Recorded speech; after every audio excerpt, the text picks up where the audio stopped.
بسم اللہ الرحمن الرحیم۔ الحدید یوٹیوب چینل کے ناظرین السلام علیکم۔ الحدید یوٹیوب چینل اپنے ناظرین کے لیے پیش کر رہا ہے غزوہ بدر کے واقعات۔ غزوہ بدر کے واقعات کی آج یہ 7ویں قسط پیش کی جا رہی ہے۔ جب قریش اطمینان سے فروکش ہو گئے، انہوں نے عمیر بن وہب الجمی سے کہا کہ تم جا کر محمد صلی اللہ علیہ وسلم کے ہمراہیوں کی تعداد معلوم کرو اور ہمیں آ کر بتاؤ۔ اس نے اپنے گھوڑے پر رسول اللہ صلی اللہ علیہ وسلم کی فرودگاہ کے گرد چکر لگایا اور پھر قریش سے آ کر کہا کہ یہ تو کم و بیش 300 ہیں، مگر ذرا ٹھہرو، میں یہ بھی دیکھ آتا ہوں کہ کسی اور جگہ دشمن کی گھات یا کمک تو موجود نہیں ہے۔ اس ارادے سے اب اس نے وادی میں گھوڑا چھوڑا، بہت دور نکل گیا مگر اسے کچھ دکھائی نہ دیا۔ اس نے قریش کو آ کر اطلاع دی کہ میں نے کوئی اور جماعت نہیں دیکھی، مگر یہ یاد رکھو کہ یہ لوگ دلی جانثار ہیں جن پر موت سوار ہے۔ یہ یثرب کے آب کش اونٹ ہیں، لا علاج موت ان پر سوار ہے۔ صرف ان کی تلواریں ان کا مامن اور ملجا ہیں۔ باخدا میں نہیں سمجھتا کہ جب تک تم میں سے ایک قتل نہ ہو جائے ان کا کوئی شخص قتل کیا جا سکے گا، اور اس طرح اگر انہوں نے اسی قدر آدمی تمہارے قتل کر ڈالے جتنے ان کے قتل ہوں تو اس ذلت کے بعد زندگی میں کیا لطف باقی رہے گا؟ غور کر لو۔ اس بات کو سن کر حکیم بن حزام عتبہ بن ربیعہ کے پاس گیا اور کہا، اے ابو الولید، تم آج قریش کے سب سے بڑے سردار ہو، سب تمہاری بات مانتے ہیں، کیا تم ایسے مشورہ پر عمل کرنے کے لیے آمادہ ہو جس سے تم کو ہمیشہ کی نیک نامی حاصل ہو؟ اس نے پوچھا، کیا؟ حکیم بن حزام نے کہا، تم سب کو لے کر واپس ہو جاؤ اور اپنے حلیف عمرو بن الحضرمی کا خون برداشت کر لو۔ عتبہ نے کہا، میں اسے منظور کرتا ہوں کہ تم ہی اس کی راہ نکالو، میں اس کے لیے آمادہ ہوں۔ چونکہ وہ میرا حلیف تھا، اس کا قصاص لینا میرا ذمہ ہے اور میں اس کا وارث ہوں، لہٰذا میں اس کے قصاص سے درگزر کرتا ہوں۔ تم ابن الحنظلیہ یعنی ابو جہل بن ہشام کے پاس جاؤ اور اسے سمجھاؤ کہ اس کے علاوہ اور کسی سے مجھے یہ اندیشہ نہیں کہ وہ ہماری قوم کی بات بگاڑے گا۔ سعید بن مسیب سے مروی ہے کہ ایک مرتبہ ہم مروان بن الحکم کے پاس بیٹھے ہوئے تھے، اس کے حاجب نے آ کر کہا کہ ابو خالد حکیم بن حزام ملاقات کے لیے حاضر ہے۔ مروان نے کہا، آنے دو۔ حکیم بن حزام دربار میں آیا۔ مروان نے اسے خوش آمدید کہا اور قریب بلایا۔ پھر مروان اس کی خاطر صدر مجلس ہٹ گیا اور گاؤ تکیہ دونوں میں حائل ہو گیا۔ مروان نے اس کی طرف توجہ کی اور کہا کہ بدر کا واقعہ سنائیے۔ اس نے کہا، مکہ سے چل کر جب ہم حجفہ پہنچے، قریش کا ایک پورا قبیلہ ہمارا ساتھ چھوڑ کر واپس چلا گیا۔ اس قبیلہ کے مشرکین میں سے ایک بھی جنگ بدر میں شریک نہ ہوا۔ پھر ہم وہاں سے بڑھ کر وادی کے اس کنارے فروکش ہوئے جس کا اللہ نے ذکر فرمایا ہے۔ میں عتبہ بن ربیعہ کے پاس گیا اور میں نے کہا، اے ابو الولید، کیا تم اس بات کو پسند نہ کرو گے کہ آج کی نیک نامی کا صحرا عمر بھر کے لیے تمہارے سر ہو؟ اس نے کہا، میں اس کے لیے تیار ہوں، وہ کیا بات ہے؟ میں نے کہا، تم صرف ابن الحضرمی کے خون کا بدلہ محمد صلی اللہ علیہ وسلم سے لینا چاہتے ہو، وہ تمہارا حلیف تھا، تم اس کی دیت سے درگزر کرو اور یہاں سے سب کو لے کر پلٹ جاؤ۔ عتبہ نے کہا، میں اس کے لیے تیار ہوں، مگر تم ہی اس کی کوئی راہ نکالو۔ ابن الحنظلیہ یعنی ابو جہل کے پاس جاؤ اور کہو، تمہارے لیے یہی مناسب ہے کہ تم اپنی ساری جماعت کو آج اپنے ابن ام کے مقابلہ سے ہٹا لو۔ میں ابو جہل کے پاس آیا، میں نے دیکھا کہ وہ مجمع میں گھرا ہوا ہے اور ابن الحضرمی اس کے سرانے کھڑا ہوا کہہ رہا ہے، میں نے اپنا رشتہ عبد الشمس سے فسخ کر دیا اور اب بنو مخزوم سے اپنا تعلق قائم کیا ہے۔ میں نے ابو جہل سے کہا کہ عتبہ بن ربیہ نے تم سے کہا ہے کہ مناسب یہ ہے کہ آج تم اپنے ساتھیوں کو لے کر اپنے ابن ام کے مقابلہ سے ہٹ جاؤ۔ ابو جہل نے کہا اسے تمہارے سوا کوئی اور قاصد اس پیام رسانی کے لیے نہیں مل سکا؟ میں نے کہا جی ہاں، اور میں بھی اس کے سوا اور کسی کا قاصد نہیں بن سکتا تھا۔ میں اس کے پاس نکل کر دوڑتا ہوا عتبہ کے پاس چلا آیا تاکہ کوئی خبر مجھ سے پہلے اس کو نہ پہنچ جائے۔ عتبہ ایما بن رحزل غفاری کے، جس نے مشرکین کو کھانے کے لیے 10 جانور ہدیہ بھیجے تھے، سہارے کھڑا ہوا تھا۔ اتنے میں ابو جہل، جس کے چہرے پر بدی نمایاں تھی، وہاں آیا۔ اس نے عتبہ سے کہا تیری ہوا نکل گئی ہے۔ عتبہ نے کہا بہت جلد تم کو معلوم ہو جائے گا۔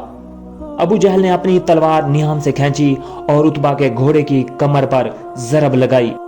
ایما بن رحزہ نے کہا یہ بہت برا شگون ہوا۔ بس اسی وقت جنگ شروع ہو گئی۔ ابن اسحاق کے مطابق عتبہ بن ربیہ نے کھڑے ہو کر اپنی قوم میں تقریر کی اور کہا اے گروہ قریش، محمد صلی اللہ علیہ وآلہ وسلم اور ان کے ساتھیوں سے لڑ کر تم کو کیا مل جائے گا؟ اگر تم نے ان کو مار بھی لیا تو ہمیشہ تمہارا ایک شخص دوسرے کو اس لیے با نظر کراہت دیکھے گا کہ اس نے اپنے کسی بھتیجے، بھانجے یا عزیز قریب کو قتل کیا ہوگا۔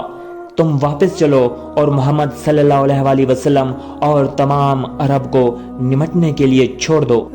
اگر انہوں نے اسے مار لیا تو مراد، اور اگر اس کے خلاف ہوا تو اس کا فائدہ تم کو بھی ہوگا۔ اس لیے اب تم خود اس کے مقابلہ پر کچھ نہ کرو۔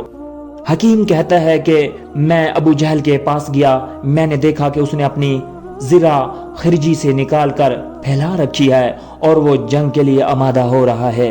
میں نے کہا اے ابو الحکم، عتبہ نے مجھے اس پیام کے ساتھ تمہارے پاس بھیجا ہے۔ میں نے وہ پیام بیان کر دیا۔ ابو جہل کہنے لگا محمد صلی اللہ علیہ وآلہ وسلم اور اس کے ساتھیوں کو دیکھتے ہی اس کی ہوا نکل گئی ہے۔ باخدا جب تک اللہ ہمارے اور محمد صلی اللہ علیہ وآلہ وسلم اور اس کے حمایتیوں کے درمیان قطعی فیصلہ نہ کر دے گا، ہم یہاں سے ٹلنے والے نہیں۔ اور عتبہ نے جو کچھ کہلا بھیجا ہے اس کی اصل وجہ یہ ہے کہ اس کو یقین ہے کہ محمد صلی اللہ علیہ وآلہ وسلم اور اس کے ساتھی بھیڑ بکریوں کی طرح ذبح کر دیے جائیں گے، نعوذ باللہ۔ چونکہ ان کے ساتھ اس کا بیٹا بھی ہے، اس لیے وہ تم کو ان کے مقابلہ پر خوف زدہ کر رہا ہے۔ ابو جہل نے عامر بن حضرمی کو بلا بھیجا اور اس سے کہا یہ دیکھو تمہارا حلیف سب کو واپس لے جانا چاہتا ہے، حالانکہ تمہارے بھائی کے انتقام لینے کا موقع تمہارے سامنے ہے۔ تم کھڑے ہو اور اپنے حق کی حفاظت اور بھائی کے قتل کو یاد دلاؤ۔ عامر بن حضرمی اٹھا اور صف سے نکل کر اس نے اے میرا عمر، اے میرا عمر کا وویلا کیا۔ جنگ چھڑ گئی، بات بگڑ گئی، سب کے سب انتقامی جنگ کے لیے آمادہ ہو گئے، اور عتبہ بن ربیہ نے لوگوں کو جو مشورہ دیا تھا اس کو رد کر دیا گیا۔ جب عتبہ بن ربیہ کو ابو جہل کا یہ قول کہ اس کی ہوا نکل گئی ہے معلوم ہوا، اس نے کہا جنگ میں اس کو بہت جلد معلوم ہو جائے گا کہ کس کی ہوا نکلی ہے، میری یا اس کی۔ اس نے پہننے کے لیے خود مانگا، کیونکہ اس کا سر بہت بڑا تھا، تمام فوج میں کوئی خود ایسا نہ نکل سکا جو اس کے سر پر آتا۔ اس نے خود کی بجائے اپنی چادر سر پر لپیٹ لی۔ اسود بن عبد الاسد مخزومی، جو ایک تندخو آدمی تھا، فوج سے برآمد ہوا اور کہنے لگا میں اللہ کے سامنے عہد کرتا ہوں کہ ان کے حوض کا پانی پیوں گا اور اسے منہدم کر دوں گا یا اپنی جان دے دوں گا۔ اس کے مقابلہ کے لیے حمزہ بن عبد المطلب رضی اللہ تعالیٰ عنہ بڑھے۔ مقابلہ ہوتے ہی حمزہ رضی اللہ تعالیٰ عنہ نے تلوار کے وار سے نصف ساق سے اس کا پاؤں قطع کر دیا۔ وہ اپنے منہ کے بل گر پڑا، خون سے لتھڑا ہوا اس کا پاؤں اس کے ساتھیوں کی طرف تھا۔ پھر وہ گھٹنوں کے بل گھسیٹتا ہوا حوض کی طرف بڑھا اور اپنے زوم میں اپنی قسم کو پورا کرنے کے لیے حوض میں گھس پڑا۔ حمزہ رضی اللہ تعالیٰ عنہ اس سے لپٹے رہے اور اب انہوں نے تلوار سے اسے حوض کے اندر قتل کر دیا۔ اس کے بعد عتبہ بن ربیعہ اپنے بھائی شیبہ اور بیٹے ولید بن عتبہ کے ساتھ، جن کے بیچ میں وہ تھا، میدان کارزار میں آیا اور اپنی صف سے برآمد ہو کر اس نے مبارزت طلبی کی۔ اس کے مقابلہ پر انصار کے 3 جوان مرد، جن میں حارث کے بیٹے اوف اور معوذ جن کی ماں افرا تھی، اور ایک اور شخص عبداللہ بن رواحہ نکلے۔ قریش نے ان سے پوچھا، تم کون ہو؟ انہوں نے کہا، ہم انصاری ہیں۔ قریش نے کہا، ہمیں تمہاری ضرورت نہیں۔ پھر ان میں سے ایک نے آواز دی کہ اے محمد صلی اللہ علیہ وآلہ وسلم، ہمارے مقابلہ پر ہمارے برابر کے ہم قوم لوگوں کو بھیجو۔ رسول اللہ صلی اللہ علیہ وآلہ وسلم نے فرمایا، اے حمزہ بن عبد المطلب تم جاؤ، اے عبادہ بن حارث تم جاؤ، اے علی بن ابی طالب تم جاؤ۔ جب یہ تینوں حضرات مقابلہ پر نکلے، قریش نے پوچھا، تم کون ہو؟ انہوں نے فردن فردن اپنا نام بتایا۔ قریش نے کہا، ہاں بے شک تم ہمارے برابر والے ہو۔ عبیدہ بن حارث کا، جو عمر میں سب سے بڑے تھے، عتبہ بن ربیعہ سے مقابلہ ہوا۔ حمزہ رضی اللہ تعالیٰ عنہ کا مقابلہ شیبہ بن ربیعہ سے، اور علی رضی اللہ تعالیٰ عنہ کا مقابلہ ولید بن عتبہ سے ہوا۔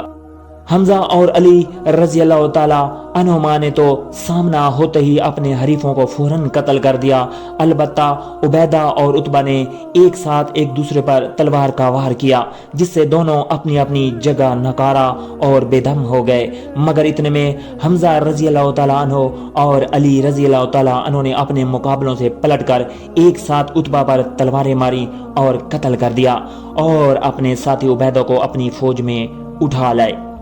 ان کا پاؤں قطع ہو گیا تھا اور نلی کا گودا بہہ رہا تھا۔ جب ان کو رسول اللہ صلی اللہ علیہ وآلہ وسلم کی خدمت میں پیش کیا گیا، انہوں نے کہا، رسول اللہ صلی اللہ علیہ وآلہ وسلم، کیا میں شہید نہیں ہوں؟ آپ صلی اللہ علیہ وآلہ وسلم نے فرمایا، بے شک تم شہید ہو۔ الحدیث یوٹیوب چینل کے ناظرین، اگر سانسوں نے ساتھ دیا تو اگلی ویڈیو میں آپ کی خدمت میں حاضر ہوں گا۔ تب تک کے لیے فی امان اللہ۔